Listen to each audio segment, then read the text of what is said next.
Hello everyone. So today we are going to discuss about India versus Australia, fourth and the final test match.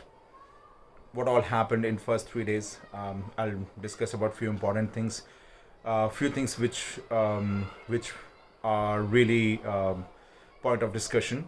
Uh, After that, we will discuss about what's going on between Sri Lanka versus New Zealand in their test match.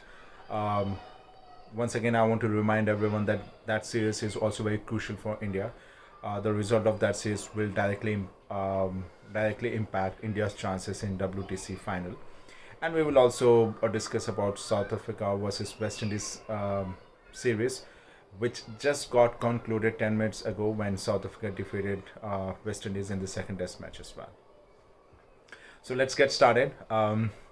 So today, at the end of third day's play, India is placed at 289 runs with the loss of three wickets. They're still trailing around 119 odd runs against Australia. Uh, Talking about the highlights to begin with, the pitch is pretty docile. It is pretty batting friendly. Ball is neither spinning nor there is any uneven bounce. It is pretty slow. So batsmen are getting all the batsmen are getting enough time to adjust, even if they are getting beaten in the flight. Um, there's no seam, nothing. So it is pretty favored in the batting side currently. Uh, I would say that whatever happened in Indore, where the pitch was not suitable for Test match, it was a knee-jerk reaction to go for the batting beauty in Ahmedabad. Although there were a few other factors as well, which I discussed in my preview. You can watch my previous video for the details.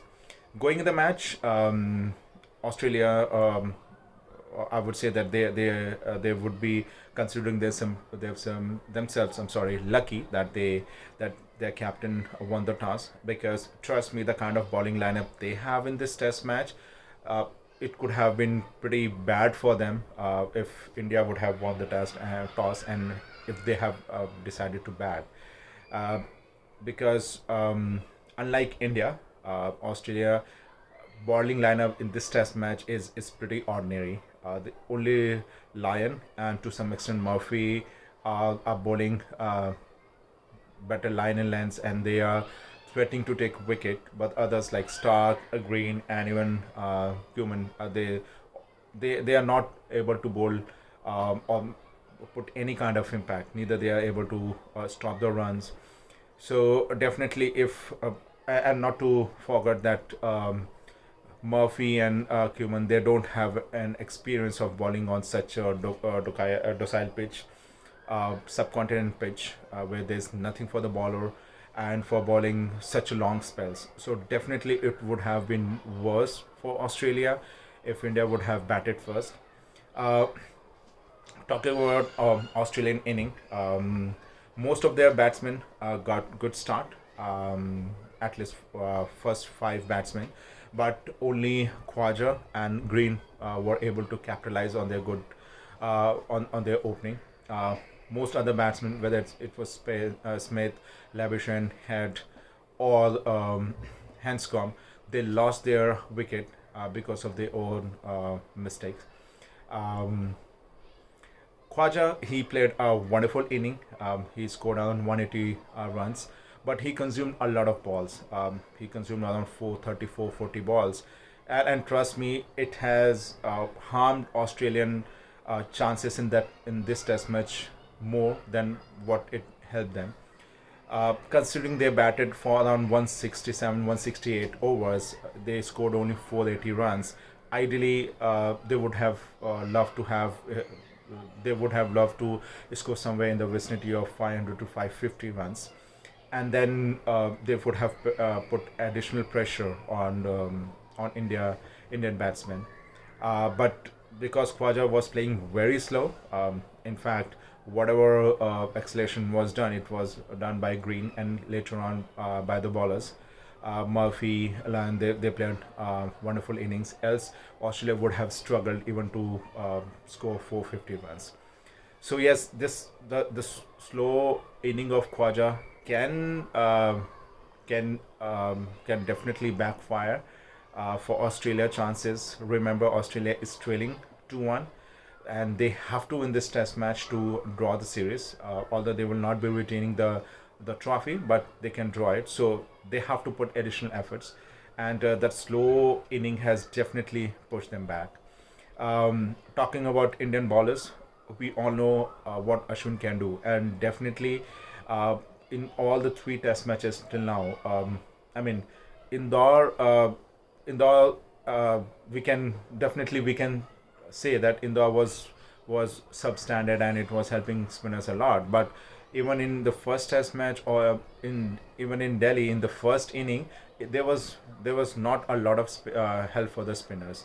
But still, there were a lot of people who were questioning that, okay, Ashwin and Jadeja can only take wicket when pitch is helping them. But Ashwin proved that wrong.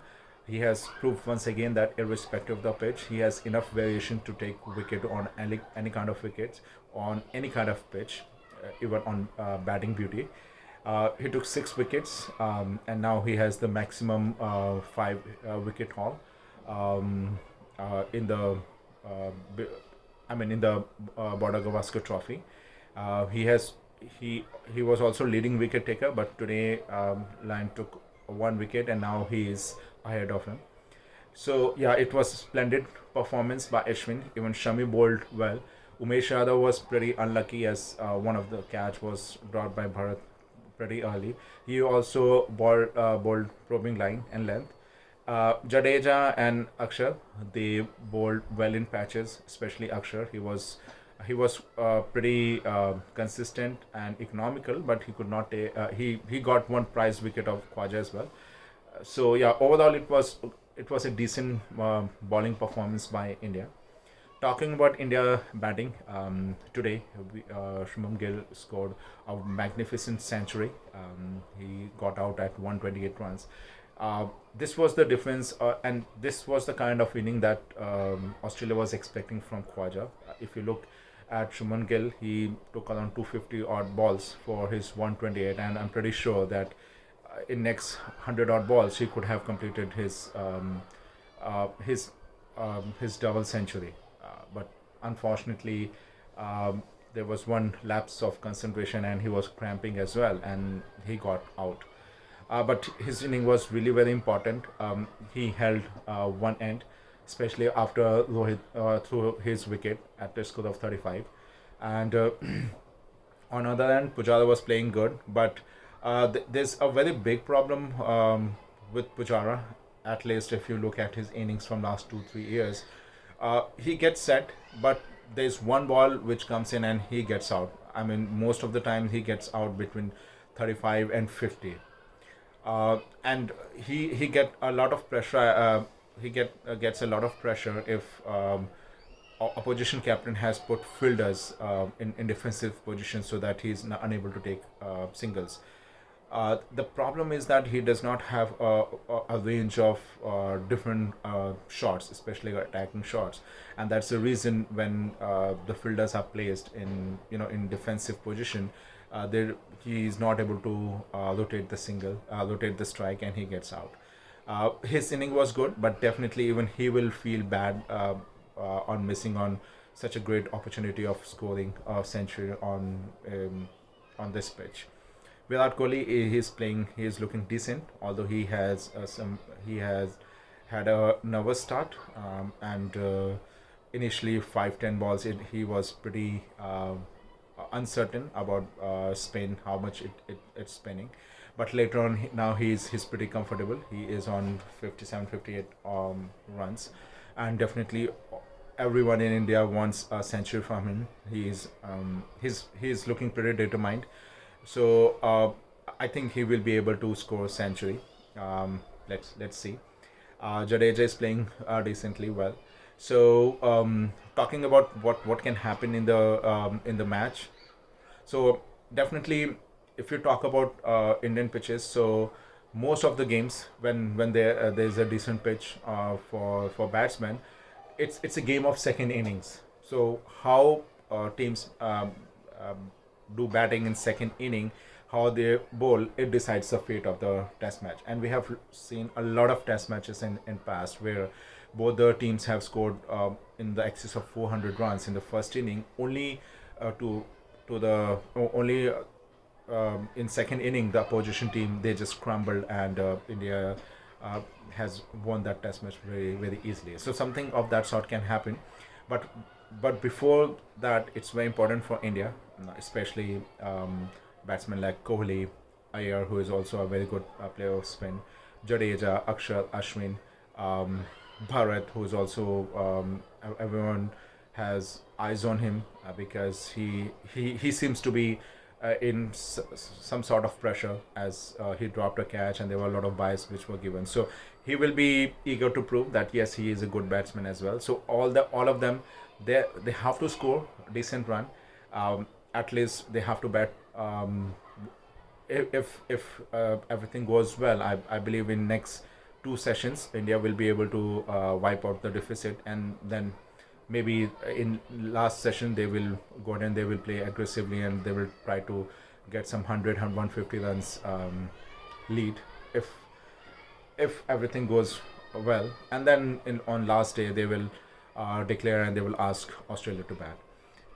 Talking about Australian bowlers, once again, as I said, that only Lyon and Murphy are looking dangerous, and they are once in a while they are able to create opportunities. Um, Stark, he is pretty ineffective, although there were few balls which he was able to reverse swing, but overall he is not at all effective till now.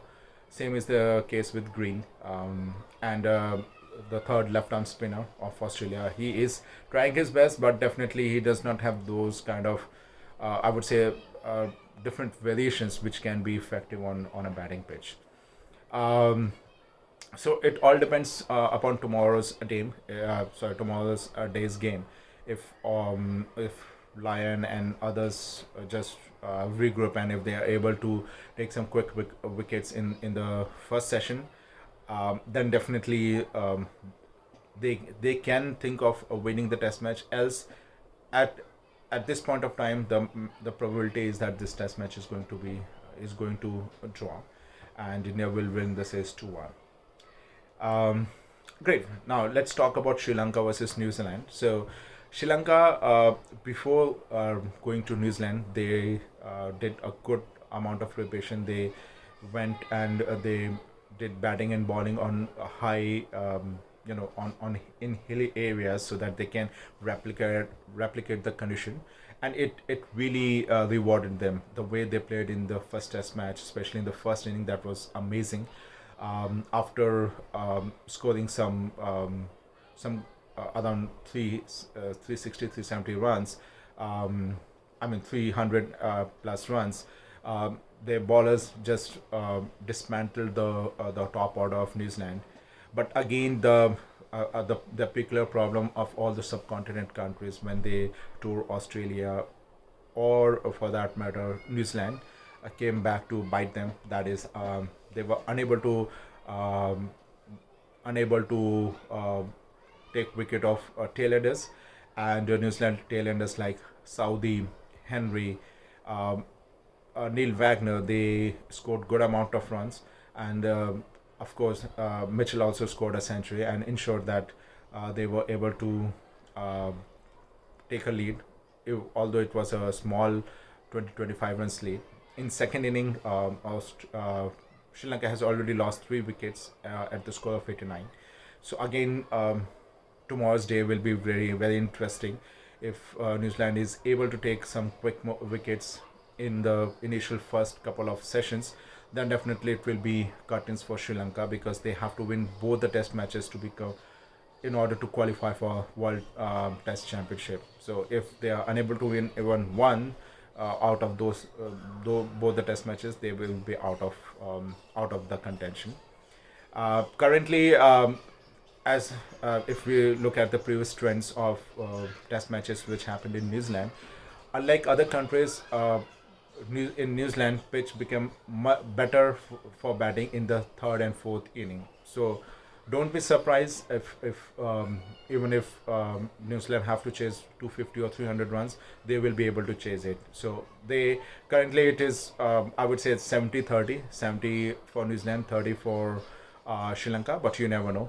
Anything can happen.